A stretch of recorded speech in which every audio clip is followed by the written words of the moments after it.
त्या तक्रारीच्या अनुषंगानं यांच्यावर कारवाई केली। आज गेली 4 दिवस ही मराठी भाजी विक्रेते उपाशी आहेत। गेंड्याच्या कातडीच्या अधिकाऱ्यांना जाग येत नाही। महाराष्ट्र शासनाचा कायदा सांगतो की 80% मराठी माणूस आणि 20% परप्रांतीय, परंतु इथं कायदा धाब्यावर बसून अधिकारी वर्ग, उद्योजक आणि हे चुलबुल पांडे ठेकेदार या सगळ्यांनी मिळून ही MIDC गिळकृत केलेली आहे आणि स्थानिक मराठी वर्ग हा तिथून बाहेर पडलेला आहे। यांच्या या दादागिरीला, हिची दादागिरी मोडण्यासाठी महाराष्ट्र नवनिर्माण सेना इथं उतरलेले आहे। आमचा स्पष्ट आरोप आहे की इथले जे उद्योग भवनचे अधिकारी आहेत, तुम्हाला तिथं मराठी माणूस दिसतोय नाही, सगळे चुलबुल पांडे, सगळे अधिकारी ठेकेदार, विमानानं माणसं आणली जातात, रेल्वेनं आणली जातात। तुम्ही काय झोपलाय? भाजी विक्रीवालेच का चालत नाही? स्थानिक मराठी माणूस का चालत नाही? मग या अधिकार वर्ग झोपलाय? काही पाकिटे घेतात? आदेश घेऊन आम्ही त्याच दिवशी माल भरलेली 10-20 हजार रुपयाचे माल प्रत्येक जणांचा आले आणि डायरेक्ट उठून टाकलेत। नेऊन आम्ही गटरातनं फेकायला लागलंय सगळ्यांचं माल भरायला आलते सोडा आणि सगळ्यांचे ट्रॅक्टर घेऊन आले 15-20 पाठीमाग JCB हे ते लावायला गिराक करायला तोवर का उठवा म्हणून। माझं नाव राजू जाधव, महाराष्ट्र नवनिर्माण वाहतूक सेनेचा महाराष्ट्र राज्य उपाध्यक्ष नात्याने आज कोल्हापूर जिल्ह्यातील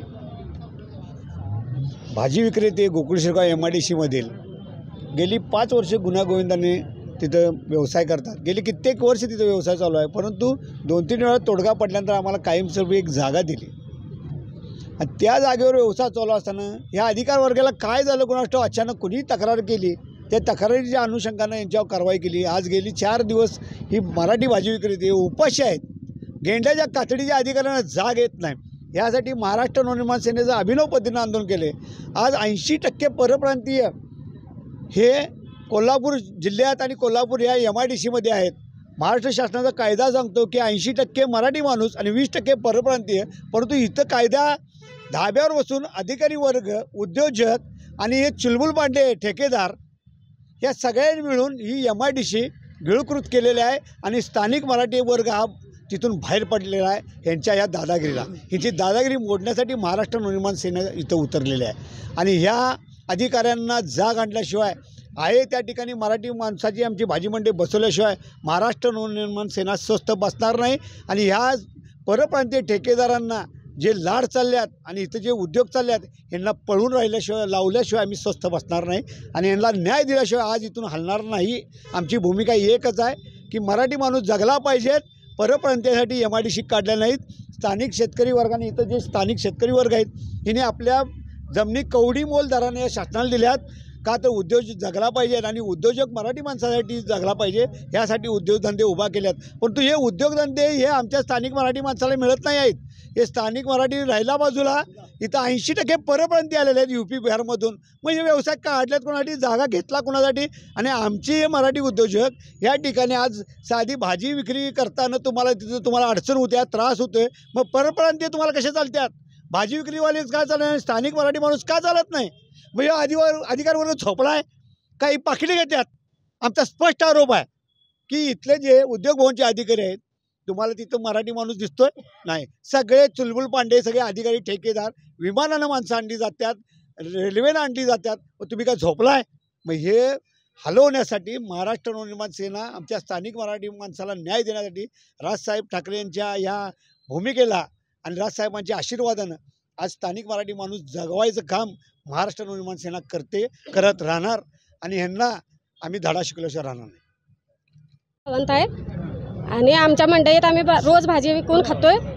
त्याच्यामुळं अचानक आदेश घेऊन आम्ही त्याच दिवशी माल भरलेली 10-20 हजार रुपयाचे माल प्रत्येक जणांचा आले आणि डायरेक्ट उठून टाकलेत।